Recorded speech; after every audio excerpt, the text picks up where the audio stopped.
Hello and welcome into the first edition of the NASCAR Xfinity Series Rewind show right here on Racing News Now for 2019. As always, I'm your host Garth Allen. Thank you once again for joining me today. If this is your first time catching a Racing News Now video, consider going down below to hit that subscribe button and ring the bell for notifications so you don't miss a thing going forward from RNN. On today's Xfinity Rewind, we're looking back at the season opening NASCAR Racing Experience 120 laps, 300 miles around the 2.5 mile Daytona International Speedway in Daytona Beach, Florida. Not a lot happening in this race, to be completely honest with you. Two stage breaks. First one came at lap number 30. Justin Haley won stage number 1. That was probably one of the more exciting things that happened in this race, as Justin Haley kind of took a page out of Joey Logano's book from the duels on Thursday night in the way that he slid down and took the lead right at the last minute for the stage victory. So 10 stage points and a playoff point headed Justin Haley's way after this race. And stage number 2 concluded at lap number 60 with Ross Chastain taking the stage victory. 10 stage points and 1 playoff point headed Ross Chastain's way as well. Ross running the 10 car this week, a second Colleague Racing car, teammates to Justin Haley. He's got 3 races in that car this season. And then for the other 30 races, he is back at JD Motorsports in the 4 car. So there was nothing really happening in those first couple of stages. Some problems for Brad Keselowski early. He had an issue with the roof hatch, wouldn't stay closed, which eventually retired him from the race early in the final stage. Actually, 71 laps was as far as he made it. Lap 72, we had a debris caution, and the only caution for an incident on the day in this race was at lap 81 when the 07 of Ray Black Jr. and the 18 of Jeffrey Earnhardt got together on the backstretch. It was your only caution for an incident on the day, the literal polar opposite of the truck race that we had on Friday night, which was carnage-filled, only 9 cars left at the end of the race. This one, we only had 1 caution for an incident. It was very, very methodical. Everybody just riding around the high line. Very reminiscent of what we've seen in the Clash and the duels so far this week on the Cup side. A little scared that's what we're going to see in the Daytona 500 tomorrow, but it is what it is. So let's go ahead and get into the results. Michael Annett picks up the victory in this race. Yes, you heard me right. Michael Annett with his first career Xfinity Series victory. Led a total of 45 laps in this race. That is the most of any driver, as he pretty well dominated the end of the race. In fact, led all 45 of those laps in the final 45 laps of the race. So got out front at the very end on lap 76 and never looked back at that point. And that's really a product of this whole riding around on the high line and nobody really making a move until the last lap. Chase Elliott was complaining that he wanted to go the inside and he wanted to try and make a move, but nobody would go with him. And if he's the only one going down there to do it, nobody's going to get anywhere because everybody's just content to ride around the high line. And then Justin Allgaier tried to make a couple of moves at Annett on the last lap, but never really got enough of a run to do anything. Annett was able to block everything. So, I mean, it is what it is. It's a product of this kind of racing. I'm not a huge fan of it. But it is what it is. So again, Justin Allgaier comes home in the 2nd position. A strong run for Brandon Jones in 3rd. An even stronger run for Ryan Sieg, who comes home in the 4th position. A fantastic way to start off his season. Austin Cindric rounded out the top 5. Rest of your top 10, Christopher Bell. Jeff Green in that 2nd RSS racing car, teammates to Ryan Sieg. A really good day for them. 2 cars in the top 10. John Hunter Nemechek in his first race for GMS came home in the 8th position. Tyler Reddick in his first race for Richard Childress Racing came home in 9th. And Chase Elliott running that 8 car for Junior Motorsports. Again, he was trying to make some runs. I think he had a fast car. He just couldn't do anything when everybody was running single file around the top. He came home in the 10th position. 11th through 20th. First race for Noah Gragson at Junior Motorsports. He comes home in 11th. Chase Briscoe's first race in his full-time effort in that 98 car for Stewart Haas Racing with Biaggi Dinbesti. 12th for Chase Briscoe. Ross Chastain, after that Stage 2 victory, comes home in 13th.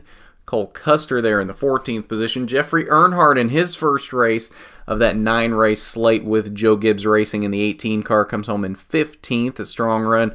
He had a really good run going, led 29 laps in this race, second only to the 45 laps that Michael Annett led. Unfortunately, he was just trying to make some moves there at the end, down at the bottom, and again, it was like Chase Elliott. Nobody would go with him, so he just kind of kept falling back as he did it. Justin Haley ended up in the 17th position. 21st through 30th, Scott Lagasse Jr. in the 4 car this week for JD Motorsports. Josh Bilicki in the 38 car this week, the 3rd RSS Racing car. Remember, they had 2 cars in the top 10. Bilicki came home in 23rd. Matt Mills in the 5 car for BJ McLeod Motorsports after they did that number swap with Junior Motorsports, so Junior Motorsports could have the 8 car. Matt Mills now in the 5 car. 31st through 38th. Again, this is a 38-car field this season for the Xfinity Series as they shrunk the field by 2 cars this season. We see Brad Keselowski down here in the 37th spot. We talked about his issues with the roof hatch. After 71 laps, he parked it, and 37th would be the most Brad Keselowski could do in that 12 car at Daytona. All right, that's your results from the NASCAR Racing Experience 300. Again, we're working on getting an interview set up with Michael Annett.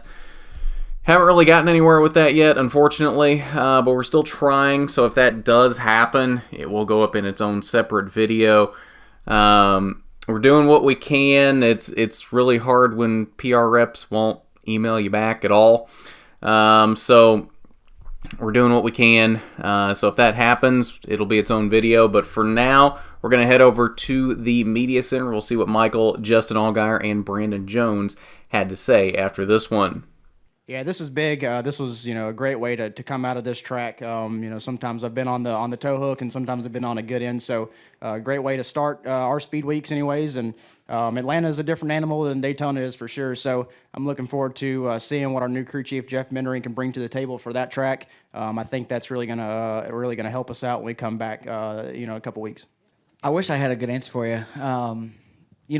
Last year we were running second on the original attempt at the green-white checker. And I was released from the care center before the race ended because I remember watching my teammates cross the line side by side, and I had already been evaluated and released. So, this year was interesting. I felt like coming down to the end of the race, we had seen a clean and green race pretty much all the way through, and I just expected something crazy to happen. Somebody's trying to side draft and mistime it or something along those lines, and it just never did. Michael drove a fantastic race, and even right there at the end, I tried to back up to Brandon and get a run on Michael, and it just seemed like the top row, for whatever reason, we were all having slight handling issues, but nothing that is out of the norm. And I just couldn't make a run. I just couldn't generate that run that I have in the past. So for whatever it is, I don't know, but really really happy to come home second, but also too extremely excited for Michael. That whole one team, just to see the joy in their celebration afterwards. I've been there, and I know what that experience is like, and to get that first win is definitely monumental. So as much as I wanted to win, since we didn't, I was so glad to see their emotion. It was really cool. Yeah, definitely. I mean, not only taking a lot of criticism for if I belong in this car the past couple of years, and the results, I earned that criticism and put a lot on myself. So, this off season and just put everything I had into this team, into this car, into this, upcoming season, just to make sure there was no variables that we can control and didn't, just didn't want to, it's Daytona, but didn't want to pull out of the tunnel and think, man, if I would have done this, maybe leading up to this weekend, we would have had a better result. And I feel like we did everything we possibly could. I know Travis and the guys did at the shop. I've never seen so much work go into a Speedway car, and I don't think it has a scratch on it, to be honest with you. So that's pretty exciting going to Talladega. So it was just a lot of fun. A lot of homework went into this. I didn't think it was. I don't our sport's not easy, but I didn't think it was going to be that easy. But it's just a testament to how good that car was, the Hendrick power. And, and honestly, someone said something out there that last pit stop, I think we got out by an inch and beat our teammate out, and that was the difference. So just the little things here, and we were able to control that, and the guys were spot on, and we got out, with him drawing the number one pit stall on Thursday. It started there, so just had a really good feeling about the weekend. And we'll take a look at your point standings, one race into the season before wrapping up here tonight. Again, it is one race into the season, so you can't tell a whole lot from this other than Michael Annett pretty well locked into the playoffs at this point with his win. So good start to the season for him. He doesn't have to worry about that going forward, and he can just now focus on getting better for the playoffs and maybe snagging another win or two if it is in the cards. Points-wise, though, he actually sits third if you don't take into account that he has a win and he's on top of the playoff grid. He's actually sitting in third right now because he only got 2 stage points from finishing ninth in the second stage, whereas Brandon Jones and Ross Chastain both got a bunch of playoff points in this race, so they actually have more points than he does following this race. Again, though, you can see here, pretty standard here, I think, who's actually in the playoffs and who's not at this point. I think we really have about 12 drivers that are probably really playoff contenders at this point this season. Obviously, Jeffrey Earnhardt not running a full schedule, so you can knock him out, and that pulls Chase Briscoe into a spot, and really Cole Custer, I think, is the only other driver running full-time that isn't in a playoff position currently that really will be in the playoffs. So of those other drivers in the playoffs right now, who falls out?